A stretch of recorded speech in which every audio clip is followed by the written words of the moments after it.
తెలంగాణలోని పలు జిల్లాల్లో వానలు కుమ్మేస్తున్నాయి. వారం రోజులుగా కురుస్తున్న వర్షాలతో లోతట్టు ప్రాంతాలు జలమయమయ్యాయి. రాష్ట్రంలో వానల పరిస్థితిపై 30 సెకండ్స్ ఫుల్ న్యూస్ లో ఫటాఫట్గా చూసేద్దాం.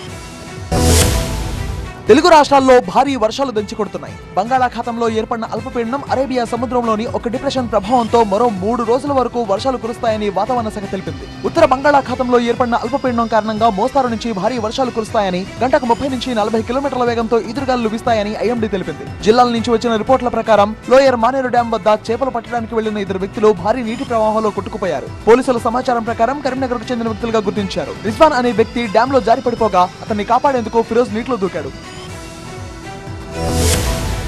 భారీ వర్షాలకు తెలంగాణ జిల్లాల్లో సరస్సులు, కాలువలు పొంగిపొర్లాయి. రాష్ట్రంలో అత్యధిక వర్షపాతం కొమరం భీం ఆసిఫాబాద్ లోని కౌటాలలో 6.5 సెంటీమీటర్లు, సిర్పూరులోని లోనవెల్లిలో 5.7 సెంటీమీటర్లు, బెజ్జూరులో 5.2 సెంటీమీటర్లు, పెంచకల్పేటలో 3 సెంటీమీటర్లు, భద్రాద్రి కొత్తగూడెంలోని అశ్వరావుపేటలో 2.6 సెంటీమీటర్లు నమోదైంది. భద్రాద్రి, ఖమ్మం, భూపాలపల్లి జిల్లాల్లో కిన్నెరసాని, ముర్రేడు, తెలిపేరు, జిల్లేరు నదులు భారీ నీటి ప్రవాహంతో పొంగిపొర్లుతున్నాయి. అనేక లోతట్టు వంతెనలు మునిగిపోయాయి. ఎల్లారెడ్డి, కామారెడ్డిలో భారీ వర్షాలకు పలు చోట్ల వాగులు, వంకలు పొంగిపొర్లుతున్నాయి.